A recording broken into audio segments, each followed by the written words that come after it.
Today we're going to talk about a story that, based on everything we were able to access, has no official public record. And yet, multiple independent accounts align in ways that are difficult to ignore. Which raises a question. If something isn't documented, does that automatically mean it never happened? Before we begin, understand this. Some places don't reward bravery, and some answers, once uncovered, change you permanently. Stay with us until the end, because this isn't just about a man who disappeared. It's about boundaries, and whether curiosity alone gives us the right to cross them. For years, our research team has tracked what we internally call low-coverage incidents. Events allegedly handled at a local level, then quietly closed.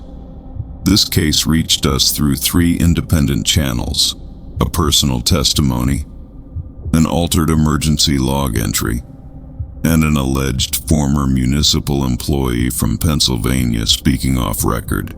All of them pointed to an old house in a small town near Scranton, and that's where this story begins. Remember, not everything that's hidden is hidden because it's insignificant. On an otherwise quiet morning, the living room floor of an occupied home gave way. Not due to seismic activity, not due to a recent structural failure. A circular opening, deep, dark, absorbing light rather than reflecting it. And the smell, not like decay, not like abandonment, more like something sealed long before it was meant to be reopened. The homeowner, whom we'll call Elizabeth, wanted to contact authorities immediately. Her husband, Thomas, chose differently, and here's where something from the introduction becomes relevant. Greed doesn't always look like money. Sometimes it looks like curiosity. Thomas lowered a ladder. He used a walkie-talkie that was already in the house. At first, everything sounded normal. Then the audio shifted. Static, but inconsistent. Echo, delayed by half a second. His words repeating, slightly altered. When the sound of a place changes, something has shifted. Thomas described a side corridor. Walls that didn't align properly, a smell he couldn't identify. And Elizabeth, standing above, began feeling something she couldn't explain. Not fear, not yet, just wrongness. During the transmission, Elizabeth remembered something. The current home had been built over the remains of an older structure, demolished in the 1940s after an incident with no surviving public documentation. It had been briefly mentioned in older property discussions, then omitted. There are boundaries. Not all of them are marked. The signal worsened. Thomas said, "The ladder isn't where I left it." That's when fear became real. For the first time, Thomas clearly asked for help, but not just to escape.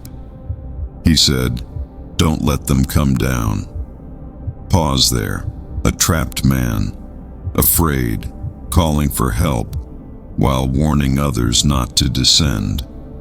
Sometimes, the most dangerous part of a place isn't what happens to you inside it. It's what might leave with you. The transmission cut out. Emergency teams arrived. They found no extended shaft, no corridor, no additional chamber. Depth of the opening, 4 meters, solid bottom, nothing unusual. Thomas was not there. The ladder was not there. The walkie-talkie was in the living room, turned off. The opening was filled. The home was vacated, case closed at the local level, but neighbors later reported something unsettling. Nighttime sounds, almost like a voice, not asking for help, but attempting to remember how.